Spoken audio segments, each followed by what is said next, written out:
I was 3 steps from the stage when I heard the chair slam backward, loud enough to crack through the applause. At my own graduation ceremony, my sister Melanie stood and leveled her finger at me like she was naming a criminal. She cheated her way through college. No build-up, no mercy, just a public verdict delivered to 500 witnesses. The entire auditorium went silent. Cameras turned. My parents sat frozen in their seats. Only Melanie existed in that moment, my sister, finally center stage, feeding on the shock she'd orchestrated. I didn't stop. I kept moving forward, for years of work compressed into breath and balance. I didn't grow up thinking my sister would become the person trying to destroy me. If anything, I spent my childhood trying to understand why she got all the attention at home while strangers kept choosing me. In our Ohio household, Melanie was the golden child, the one our parents praised at dinner tables and defended in every argument. I was the quiet one, the afterthought, the daughter they smiled at politely before turning their full attention back to her. But outside our house, something strange kept happening. Something Melanie couldn't control and couldn't stand. Relatives leaned toward me at family gatherings, asking about my day, my thoughts, my plans. Friends from the neighborhood showed up at our door asking for me, not her. Strangers in grocery store lines struck up conversations, drawn to something I didn't understand I was offering. Warmth, maybe. Ease. Whatever it was, people responded to it instantly. And every single bit of that admiration became fuel for Melanie's resentment. I watched it build in her eyes, the tightness when an aunt complimented me, the sharp exhale when a teacher called me kind, the cold silence on car rides home after someone had smiled at me first. I thought maybe our parents would notice. Maybe they'd tell her it wasn't a competition. But they never did. Instead, they excused it, dismissed it. In subtle ways I didn't recognize until much later, they quietly encouraged it. Over the years, that resentment hardened. It stopped being jealousy and became something colder, something deliberate. Something that would eventually follow me all the way to a stage in front of 500 people. We both applied to Lakeview State University for accounting. Same major, same campus, same scholarship program. I filled out the applications at our kitchen table while Melanie worked on hers in her room. For a brief moment, I let myself imagine us there together, studying in the library, grabbing coffee between classes, finally building something that didn't feel like competition. The scholarship letter arrived on a Tuesday. I opened mine first. Full ride. My hands shook as I read it twice, 3 times, making sure it was real. Then I watched Melanie open hers. Her face went still. No scholarship. Just a standard acceptance letter. I waited for her to say she'd try again next semester, apply for other aid, find another way. Instead, she folded the letter carefully and said she wasn't going to college at all. Just like that. Done. Our parents said nothing. They didn't push her. They didn't ask why. They just nodded and turned to me with strained smiles, as if my success had somehow created the problem. That was when the real fracture began. I didn't see it then, but Melanie had made a decision in that moment. A quiet, deliberate mission. If she couldn't have it, I wouldn't either. I left for Lakeview in August, excited and hopeful, unaware of what was coming. The first semester passed normally. I made friends, studied hard, called home on Sundays. Then, halfway through second semester, the calls from administration started. And nothing was normal again. The first call came from the financial aid office. There's been an irregularity with your account, they said. Attempted duplicate requests for refunds. I stood in my dorm room, phone pressed to my ear, genuinely confused. I hadn't requested anything. They said they'd look into it, but the doubt in the administrator's voice stayed with me for days. Then came the email about irregular paperwork, forms I'd supposedly submitted with conflicting information. Then an anonymous report to the Academic Integrity Board questioning whether I'd falsified recommendation letters. Each accusation arrived like a punch I couldn't see coming, couldn't block, couldn't explain. I insisted I was innocent because I was. I brought every document, every receipt, every saved email to prove it. But the fear didn't leave. Someone was trying to destroy my life, and I didn't know who. Dean Stephen was the only one who seemed to believe me without hesitation. He reviewed my academic record, spotless. He spoke to my professors, consistent, diligent, honest. During one meeting in his office, he leaned back in his chair and said quietly, "Someone's targeting you, Miss Bush. I don't know why yet, but I'm going to keep watching." That should have been comforting. Instead, it confirmed my worst fear. This wasn't random. This was intentional. The attacks continued. A complaint about disruptive behavior in a class I'd never missed. A claim I'd plagiarized a paper I'd written from scratch. I started checking my email with my stomach in knots, waiting for the next accusation, the next lie I'd have to disprove. I lived in constant fear, and I had no idea the person behind it all was someone who shared my last name. By my final year, I thought I'd survived the worst of it. The accusations had slowed.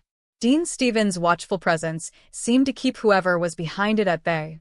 I'd started to breathe again. Then the sabotage stopped being about paperwork and became about something far more personal. Nate ended it on a Thursday evening. We were supposed to study together at the library. Instead, he met me outside my dorm, hands shoved in his pockets, eyes avoiding mine. "We need to talk," he said, and my stomach dropped before he'd finished the sentence.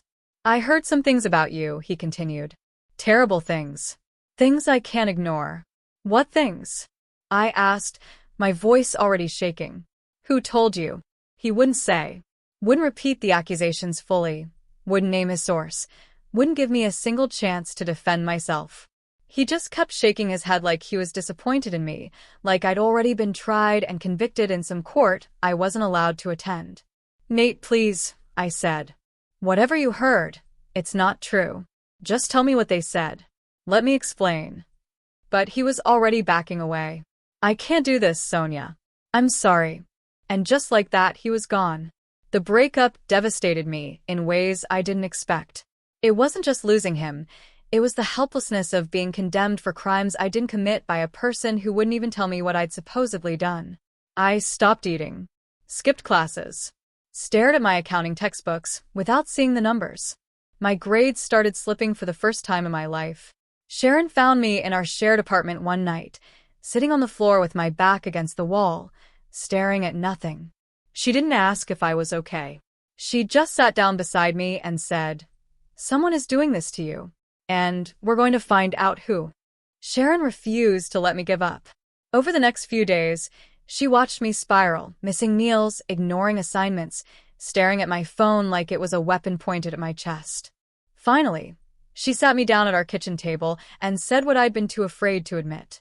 "You need to stop guessing and start uncovering the truth. Someone is doing this to you, Sonia. We need to find out who." I wanted to argue. Wanted to say it was probably just bad luck, coincidence, misunderstandings piling up. But even as I opened my mouth, I knew that was a lie. This was deliberate, coordinated, personal. Sharon slid a business card across the table. Hector Rogers, private investigator. A friend of her cousin's who specialized in tracking digital harassment and fraud.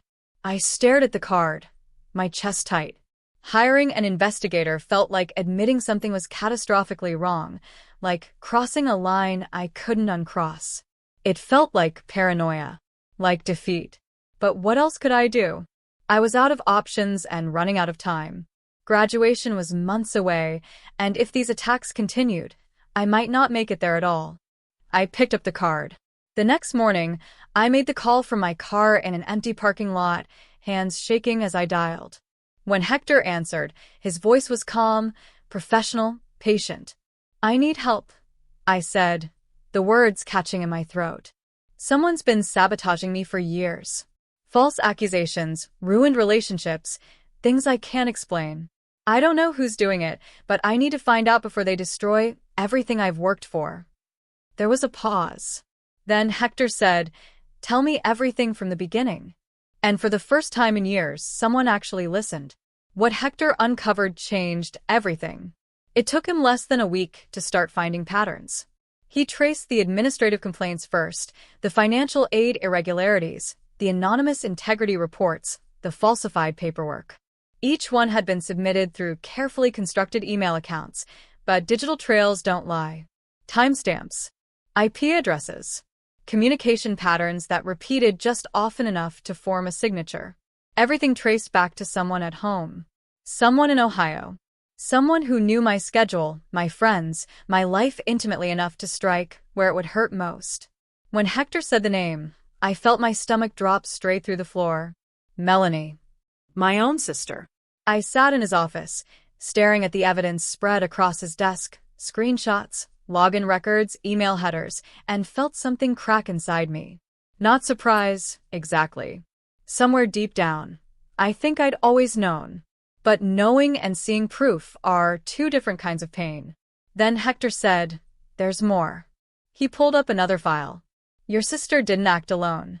Someone on campus has been feeding her information. Class schedules, assignment deadlines, personal details about your relationships. Someone who had access to your daily life. He turned his laptop toward me. Angela Martinez. Your classmate. The name hit me like a physical blow. Angela. The girl I sat beside in financial accounting. The one who borrowed my notes when she missed class. The one I'd helped study for midterms. She'd been in my apartment. Met my friends. Knew about Nate. She'd been reporting everything back to Melanie. Hector showed me the messages. Angela detailing my whereabouts, my routines, even my conversations. Melanie paying her. Promising her things. Building a coordinated attack from two sides, one from home and one from inside my own life. I felt betrayed twice over. Once by blood, once by someone I'd trusted as a friend. The combination was almost too much to process. How long? I whispered. Since your sophomore year, Hector said gently. Maybe earlier. 2 years. 2 years of systematic sabotage orchestrated by my sister with help from someone who smiled at me every week in class. 2 years of attacks I couldn't explain, couldn't defend against, couldn't escape. I looked up at Hector, something hardening in my chest. What do I do now? He leaned forward. You take this to your dean. You expose them both. And you make sure they can't hurt you again. I took everything to Dean Stephen the next morning. His office door was barely closed before I started laying out the evidence. Printouts, screenshots, Hector's full report. He picked up each document carefully, his expression growing darker with every page. Miss Bush, he said finally, his voice tight with controlled anger. This is far worse than I imagined. Within hours, Angela was called in. I wasn't allowed in the room, but Dean Stephen told me afterward what happened. When confronted with the evidence, the messages, the payments, the detailed reports she'd sent to Melanie, Angela had crumbled almost immediately. She admitted everything, Dean Stephen said. Claims your sister paid her. Offered her money, help with her own tuition, promises of connections. She said she didn't think it would go this far. But it did, I said quietly. Yes. It did. Angela was suspended that afternoon. Effective immediately. Banned from campus, pending a full disciplinary hearing. Dean Stephen also put quiet safeguards in place. Alerts on my accounts, notifications if anyone tried to access my records, a direct line to his office if anything else happened. But I needed him to understand something else. Dean Stephen, I said, meeting his eyes. I want justice for what they did. But I also want to graduate with dignity. I've worked too hard, lost too much. I need both. He was quiet for a moment, then nodded slowly. You'll have both, Miss Bush. I promise you that. There was something in his tone, a kind of resolve I hadn't heard before. He wasn't just promising to protect me. He was promising to make sure the truth came out in a way that vindicated me completely. Your graduation is in 6 weeks, he continued. If your sister tries anything, and I suspect she might, we'll be ready. I left his office feeling something I hadn't felt in years. Not relief, exactly, but something close to it. The fear was still there, but now it had a shape, a name, and people who believed me standing between me and the threat. For the first time, I wasn't facing this alone. On instinct, I reached out to Nate one last time. I didn't expect him to respond, but he did.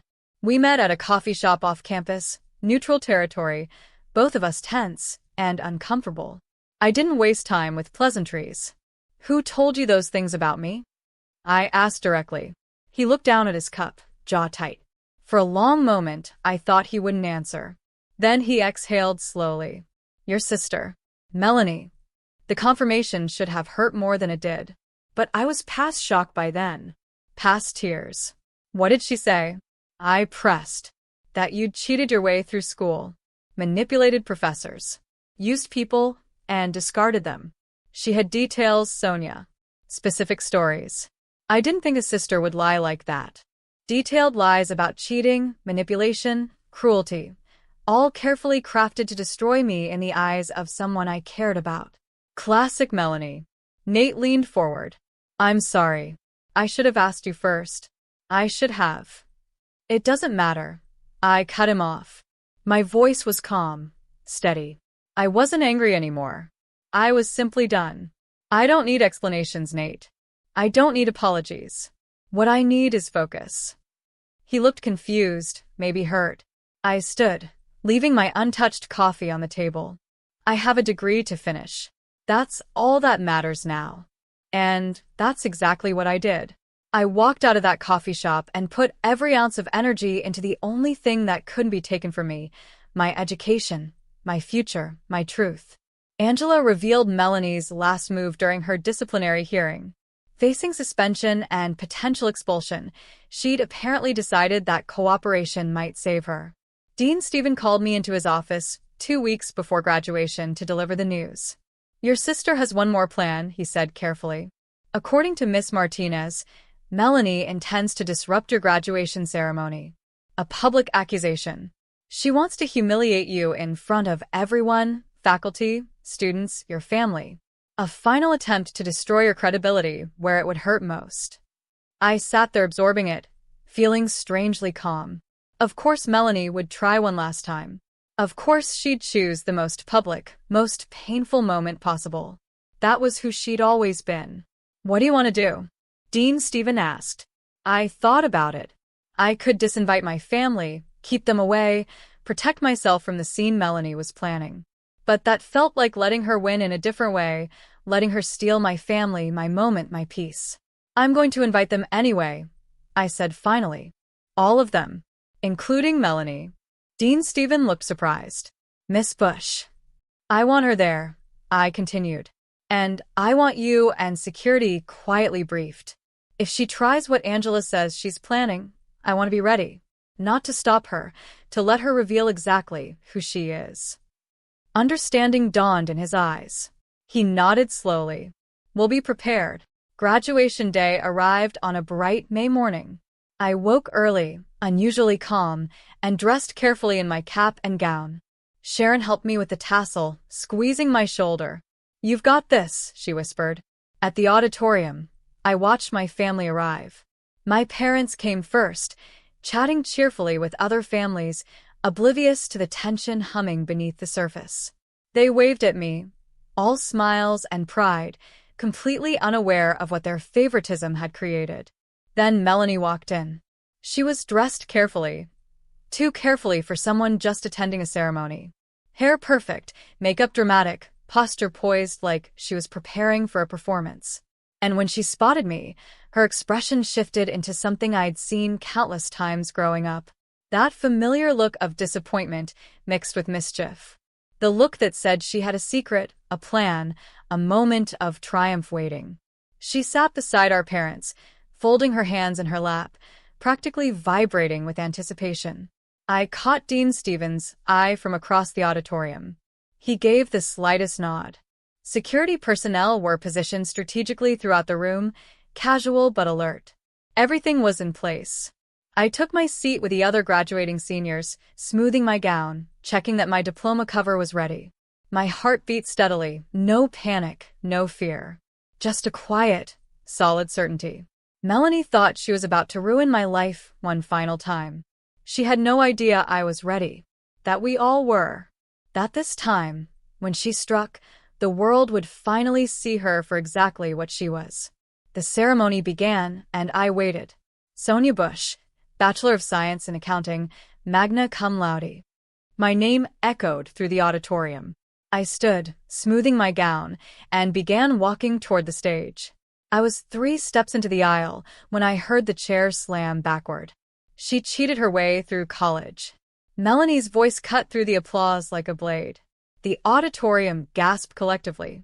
Heads whipped around. Phones lifted instantly, dozens of them, capturing the moment. I never stopped walking.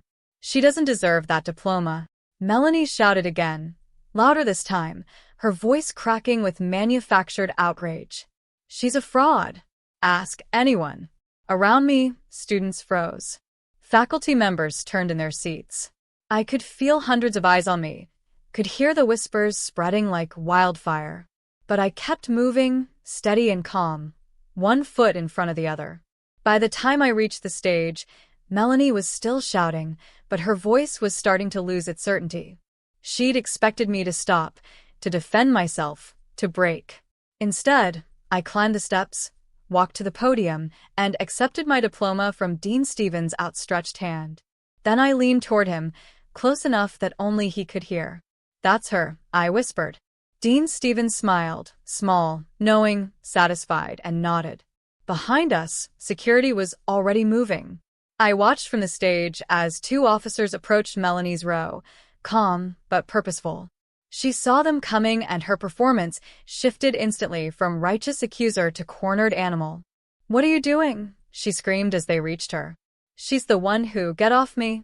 She lashed out, struggling as they guided her firmly toward the exit. Her voice echoed through the auditorium, shrill and desperate, exposing herself with every word. My parents sat frozen in their seats, faces pale, finally forced to witness what years of favoritism and excuses had created. Other families stared at them, the judgment clear and immediate. I stood on that stage, diploma in hand, and watched my sister being escorted out, still screaming, still thrashing, still convinced she was the victim. And I felt nothing but relief. After the ceremony, Melanie was handed over to the police. What had started as a disruption became something far more serious once Dean Stevens presented the full evidence. Years of harassment, fraud, deliberate interference with my education. The charges were formal and specific. 3 weeks later, she was sentenced to 200 hours of community service and issued a restraining order. She was forbidden from contacting me, coming near my residence, or interfering with my life in any way. The judge's words were clear. Your jealousy does not justify destruction. I secured a job at a respected accounting firm in Columbus 2 months after graduation. The interview went well. My grades spoke for themselves, and Dean Stevens' recommendation carried weight. I started in September, found a small apartment with large windows, and began rebuilding my life quietly and deliberately. New furniture, supportive colleagues, Friday dinners with Sharon, a routine built on peace instead of fear. My parents sent messages occasionally, tentative, apologetic, confused. I responded selectively, on my terms. Short replies. Polite distance. I didn't owe them forgiveness, and I didn't owe them access. They'd made their choices for years. Now I was making mine. No more sabotage. No more drama. No more seeking love where it was never fairly given. I graduated not just with a degree, but with the truth. And the truth set me free in ways that diploma never could. If there's one thing I learned, it's this. Some people will resent you for shining. That's not your burden to carry. Graduate anyway. Succeed anyway. Live anyway. Their jealousy is their prison, not yours. If you stayed with me through this story, thank you. If you've ever been sabotaged by someone who should have supported you, a sibling, a parent, a friend, share your story in the comments. You're not alone. And your success isn't something you have to apologize for. You earned it. Now go live it. And if you'd like to hear more stories about overcoming family betrayal and finding your own strength, you can subscribe to the channel. Thanks for listening.